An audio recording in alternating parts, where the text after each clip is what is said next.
Raghavendra Rao is the co-founder and CEO of the Rameshwaram Café, one of India's fastest growing premium South Indian QSRs, brand building and customer experience.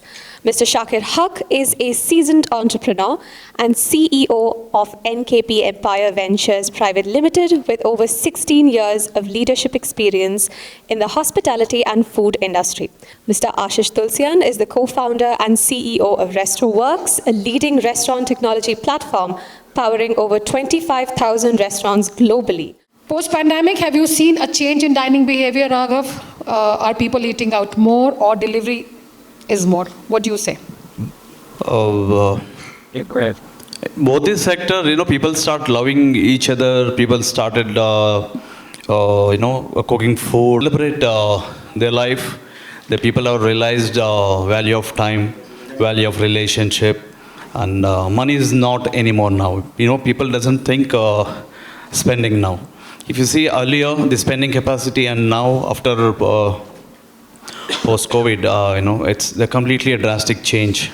The way how we have taken our life. Whatever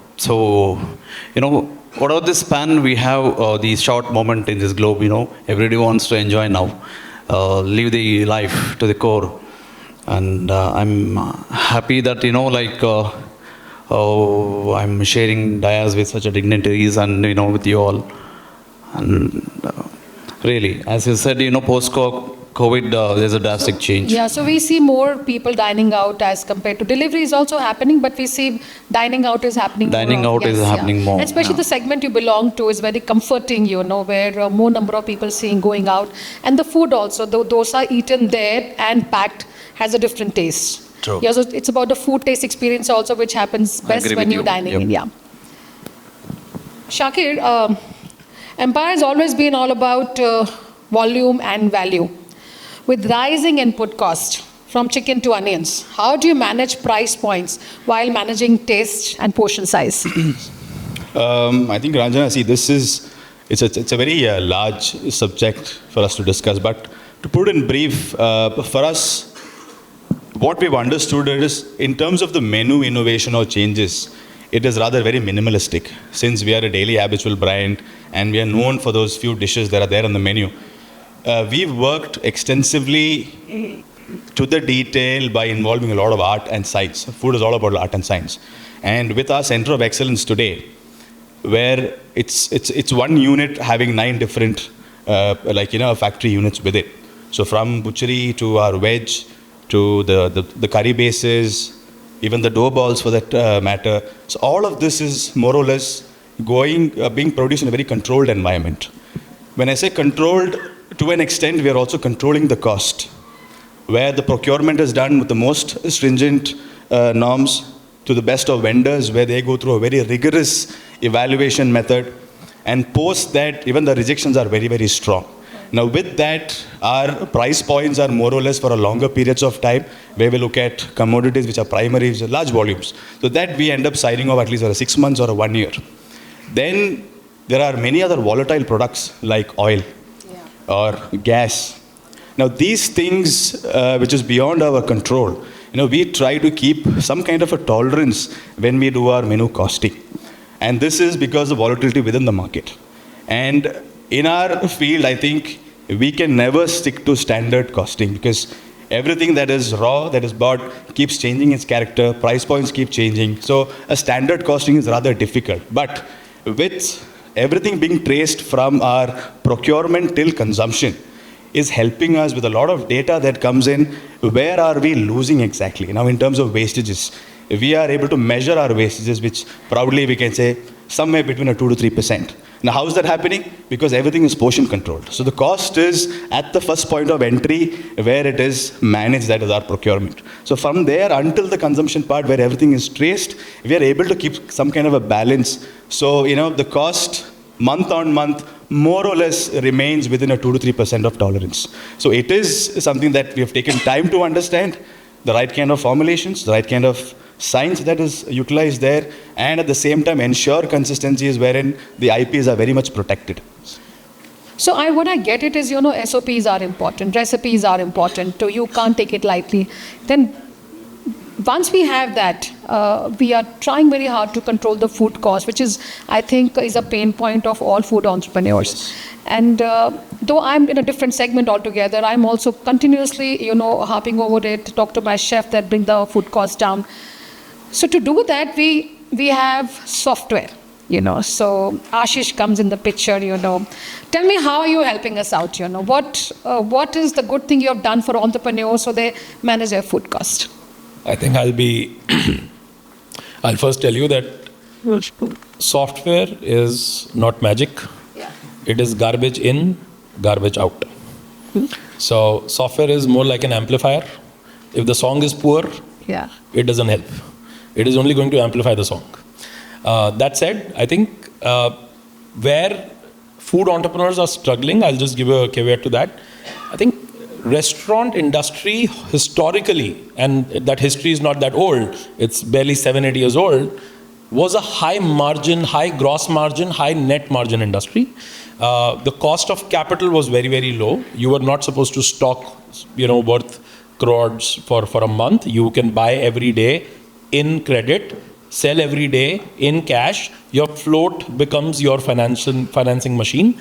All of that got crushed over the last 7 years thanks to delivery, aggregators, competition rising, margins thinning. Food entrepreneurs are not in pain because of inventory, they're in pain because of their habits. They never were in the habit of going to the detailed, going to that 1%, going to worry about that 0.5%. And that's what's changing, and I'm sure it will change. Now, how we work at a software level, our job is to make sure 2-3 things. One, we help you and proactively allow you to capture every possible data point in your line. Like, for example, Shakir said, from the point you buy chicken or from the point you buy tomatoes, to also making sure that the yield of that is measured. Once you debone the chicken, once you make the puree out of your tomatoes, or once you're picking the good ones out of it, what's the yield? What is that yield per vendor? Because vendor to vendor, how will you make sure? Because you test one day, but the vendor supplies for rest of the year. How do you know that they are screwing up in between? Then you have purees, you have intermediate stuff, which is your recipes. You make one gravy that is used in a second gravy, that is used in a third gravy, and that third gravy goes in 5 different dishes. Yeah. How do you manage each of that? And then at the end, once this practice is happening every day, your SOPs, as a restaurateur, your SOPs have to be perfect, that your staff has to enter it, close it every day. And all the great institutions, all the large restaurant chains that we know, they actually do it every day. It's the discipline at the operations level that enables that. Our job is to give you right triggers whenever you are going in red, whenever your variances are huge. I don't know how many people appreciate and understand the gravity of what Shakir just said at their scale when he says that they operate at a 2 to 3%. It's mind-blowing. But that is the only way to do what they do at profitably, because 99% food entrepreneurs are theoretically living at a 9% variance and practically living at 15 to 18% variance, believing that magically one day my sales are going to be 5x and profit will appear. Ranjana, know restaurateurs who were poor at X sale, who shut down at 3x. Yeah. Because now they couldn't fill the delta. So I know where you're coming from, I get it. So the challenge, what happens, the older restaurant you are, adapting the technology is very difficult. It's not the you who's learning, the team also has to learn that, And of course, you have to define recipes.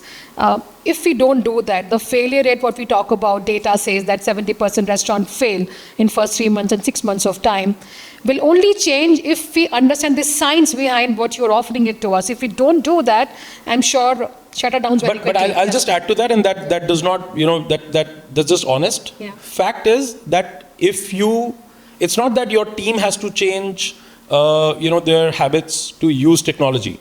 Technology is just an enabler. Trust me, if you actually just make sure your team and you are diligent about it, you can actually do it on an Excel sheet. You don't need us.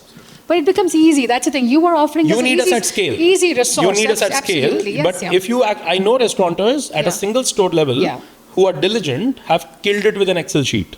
And it's absolutely true. So it's the discipline of the restaurant owner, operator, and your staff about the hygiene, that they have to close it every day, they have to measure everything, and they have to worry about bottom line. You cannot just tell anybody to lower the costs. They need to be managed. Like it's like reducing weight. We have in India a concept called skinny fat, right? Yeah. So people lose weight all the time. Nobody talks about gaining muscle. So ideally, you're supposed to manage health. You're not supposed to reduce weight. You're not supposed to reduce your food cost. You're supposed to manage your food cost. Yes, right.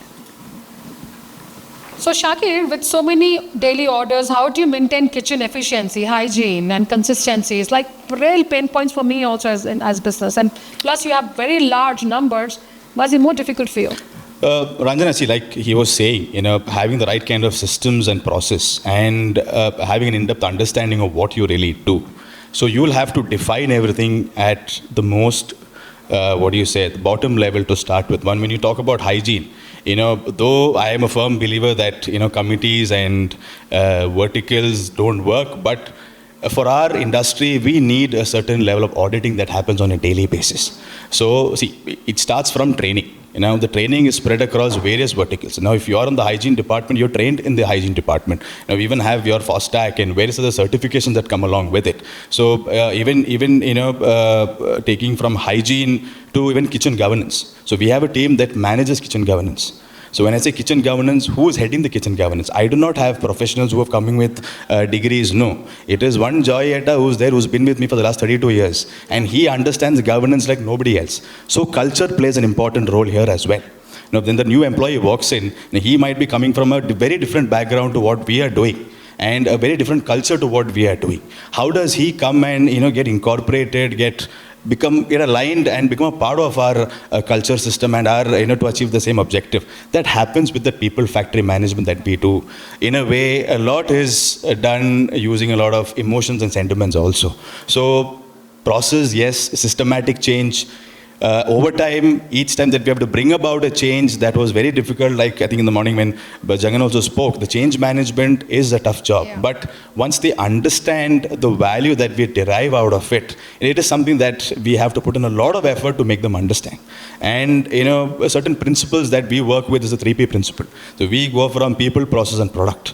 So product is already there. If you have to refine the product, you refine your process. Once the process is refined, you get your people to adhere to that process. That is where the challenge lies. So that reverse engineering constantly keeps happening and monitoring happens. So a lot of systems, intelligence systems, custom built systems where we look at checklist, auditing. So they have to keep inputting at the same time. So that reporting does not happen. Then end of the day, it's not in green. It's either in a red or in an amber. Yeah. So if it's an amber, end of the day, it has to turn green. If it's red, you need attention. So we have like a surveillance team where we use a lot of walkie-talkies and everything is monitored on our CCTV system. So there's a constant push from behind. Without that push, I don't think we'll be able to achieve what we really want to do. So what happens to smaller restaurants? How do they manage this? It's restaurant owners is a 24/7 hands-on full-time job. You can't be a hustler when you're a restaurant owner. If it's a single restaurant, you have to be standing there and getting it done.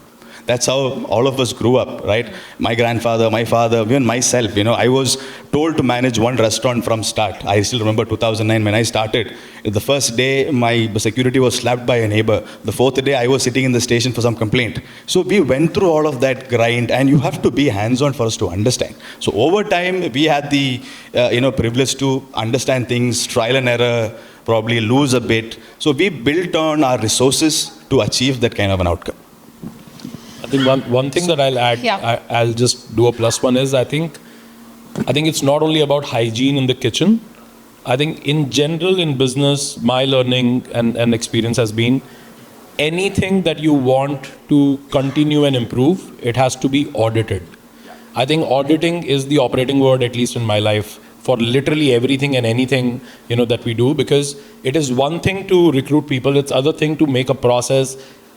It's absolutely a different play to make sure that everybody adheres to that process, and not only in that adherence, the input is going right, but the output is also coming out, correctly, because Because aapne bola, you told somebody that, okay, hygiene has to be maintained a certain way. Like, let's say your work desk, should always be clean each time, right? Now, where is the incentive or the stick if that doesn't happen? Who's watching? Who's questioning? What changes in that employee's life if they don't do what they were asked to do? So either there has to be a carrot or there has to be a stick, or at least there has to be a big boss watching. That, as he said, surveillance, teams. For smaller restaurateurs, it's difficult, but I think it's also a matter of culture, that what's non-negotiable for you will improve automatically. Even if you, as a restaurant owner, you walk into the kitchen once a day for 30 minutes or for 5 minutes. But 5 things that you point out and question, trust me, they will change, they will get fixed automatically. Nobody wants to be questioned. See, adding to you, we should give more, the environment what we create for them to work is that matters a lot. See, usually in our hotel, we give 3/4 of the place for operations and 1/4 for the customer. So, And usually people don't give more preference to kitchen and other operational area. They focus only on the customer area to keep it neat and clean. It's in other way. So if you Traditionally, maintain yes. our operational place very neat and clean, give them very good ventilation system to work with, and has our 2 gentlemen, they were pointing out the grooming them, the way how it should be executed. We adopted a culture of temple, like how the prasadam is made for a god. In that the same concept we prepare our food, and we tell them, while you preparing prasadam to a god, how well you take shower, you do it systematically. Same thing we follow. So we make sure that they take bath daily, and they come fresh minded. They come before starting our process. We do a small prayer so that irrespective of whatever the mindset they come, they come with a good mindset. As I have to say this, like saying that whatever their thought process, it will come to transfer to the food. If they think good, that the same thing will come to the food. So it is all about culture, what you bring into the restaurant or any business for that matter. And I think ours is the largest industry, who hires blue-collar employee. And those, they are very emotion-high people, not a logic-mind people. A lot of training has to be given to them, because I experienced that same thing in my restaurant. Some things are like non-negotiable. Some things are like, okay, fine, I'm good to do that. But yes, who's auditing? That's important, whether audit is done properly or no. As an entrepreneur, are you okay with the idea somebody else not doing a good job? Yes, I completely get it. Raghav, for you, I want to ask you, you have built a brand that now enjoys cult status, And when I tell people Raghav is my friend, like, oh my God, it's like that. How many people texted me today, can we get a franchisee of his, So when you become a cult status, what helped the most? What is it? Like, it's about nostalgia, consistency, pricing? Why should I come to you? Why should the customer come to you? See, we thoroughly believe in our culture. And that's what we believe in, and it's a treasure to us. The more, we have many things to explore. We're not done something new, we are trying to discover our culture. And we want to connect to our roots. What our ancestors, what they have done, we are trying to discover that, and we are trying to present it to the new generation. If you see all our concept, what we built, it's all on temple basis. So we want to take our culture to the next generation. We don't want to dilute our culture. So in saying that, we want to show our culture how powerful it is to the world. And definitely we are on the way to. So that's working. I think it's something about we spoke about one panel when Jagan were talking about the comfort food. Finally we all gravitate to the food which gives us comfort. So you fall in that category. I like my roti sabzis, because that's my comfort food, and there you can't go wrong, I feel. And it's important not only when I'm talking like an entrepreneur. I think what we say we deliver. When we say this is dosa, I mean this is dosa, it can't be anything else. So are you able to do that? Have you ever heard complaints like it's not the same? It's because we are constantly compared with other brands. So how do you take those comparisons? See, everybody have, each and everybody have a storytelling. I want to communicate, I'm here to entertain my customer. So it is not, I don't want to compare the products with, everybody have different story to tell. If you come to our Karnataka and with the exclusive the Bangalore, each and every street will say some story. It starts from street vendor to, see our legends like Vidyarthi Bhavan, and even the CTR, and they have wonderful culture to say. And it is not comparing each other, it's a different storytelling. So and every storytelling has their own audience to accept it. So it is not right or wrong, it is something like, it's about food perception. narrating the story. One coffee is liked by me, my husband likes some other coffee. Finally, it's not about good or bad, it's about what you like. Shakir, I feel that as you step into new geographies, what's been the biggest hurdle? Sourcing local ingredients, training staff, or adapting taste and profile? It's not easy, I know.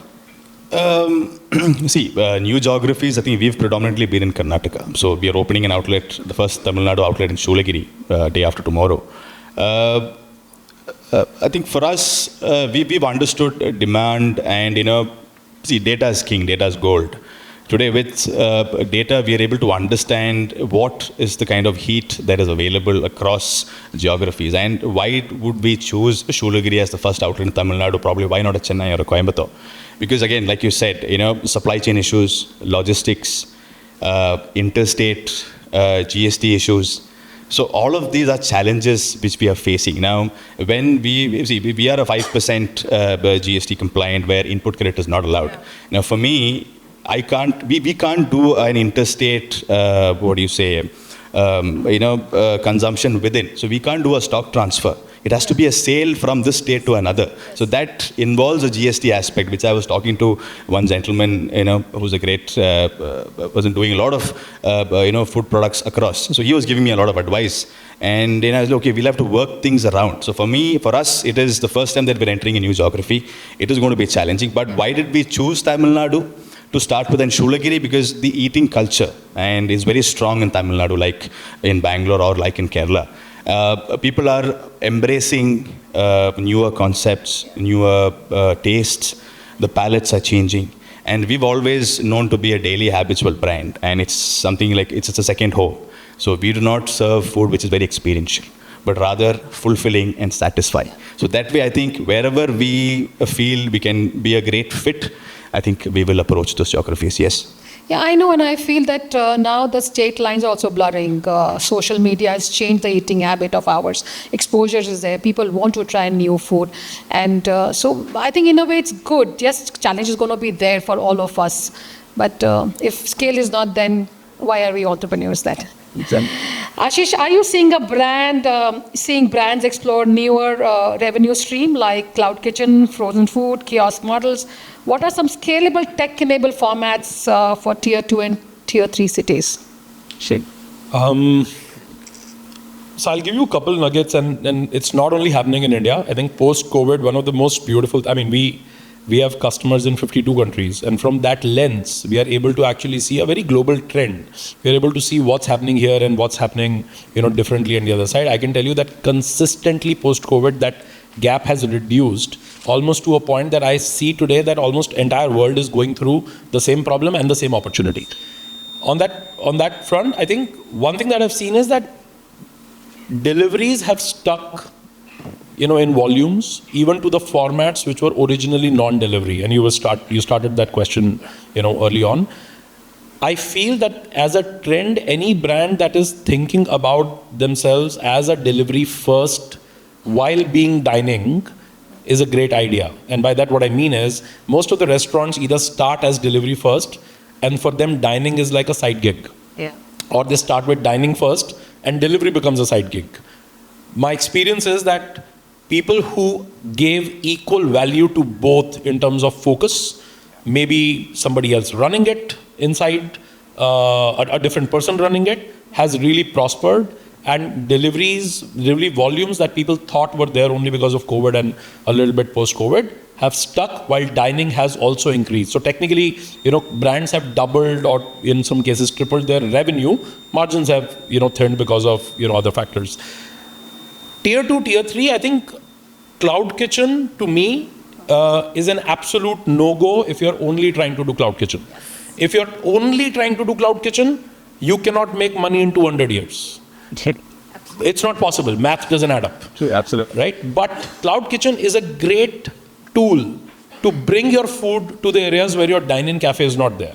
So if you're smart about it, there are a lot of brands who basically what they're doing is they're using the main city as the hub and couple of adjoining cities as the spoke and saying, hey, I'm going to have the trophy store here. I'm going to do social media or whatever is happening, and then we are going to start doing cloud kitchens in various parts of the city, if it's a large city, or adjoining cities. That is working extremely, extremely well.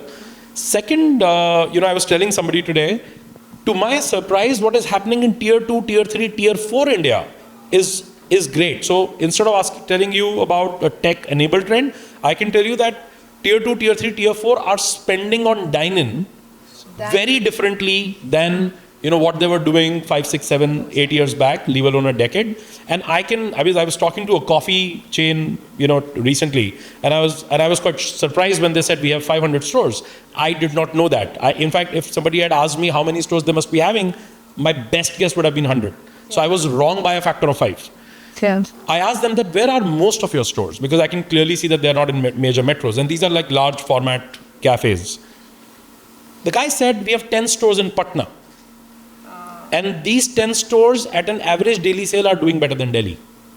Yeah. He told me they have 100 stores in various different parts of Punjab, veins of Punjab.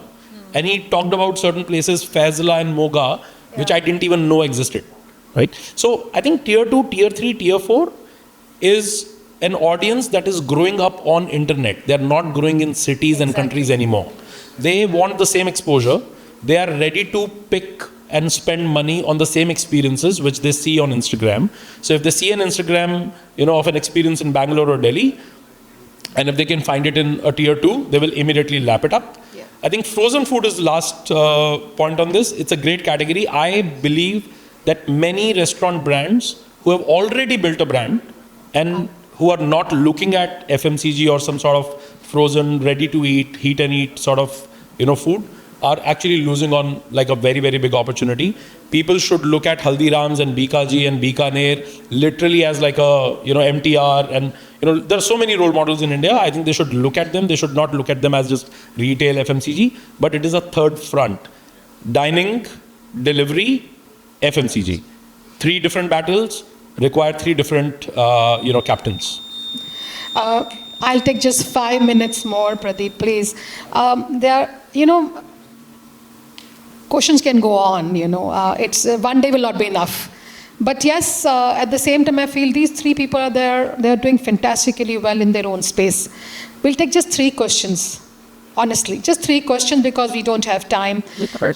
No statement, only 3 questions. Please raise your hand and ask your question.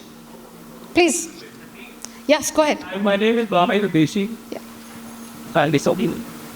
I'm here from a company called Pune Gas. We spoke quite a bit about wastage, saving in the kitchen when we talk about chicken, onions, potatoes. Are we looking at gas? Very much. Great plug. Yes, sir. Great plug. I know you are, sir. No, you are our nervous system, sir. The blood circulation should happen evenly. Then only the heart will pump properly. Lovely. Not only about savings, but safety in the kitchen, which is critical. Yeah. Like she said, she's proud to call you a friend. I am proud to say that you are a customer for me. Thank you. Thank you. And guys, we are Pune Gas. Please come and visit us. Thank you very much. Thanks so much. Good way to promote. Yes, yeah. That's a masterclass. You've done your job. You copied me, actually. I asked Ikoji to do that for me. Anyone else has a question here, which is like we are willing to answer? Otherwise, we'll wrap up. Yeah, hello. Yeah, Hi, please. this Yes, is hi. Lifia, Yeah. and you have mentioned ready to cook and ready to eat market. So it has a huge market or it has a lower market?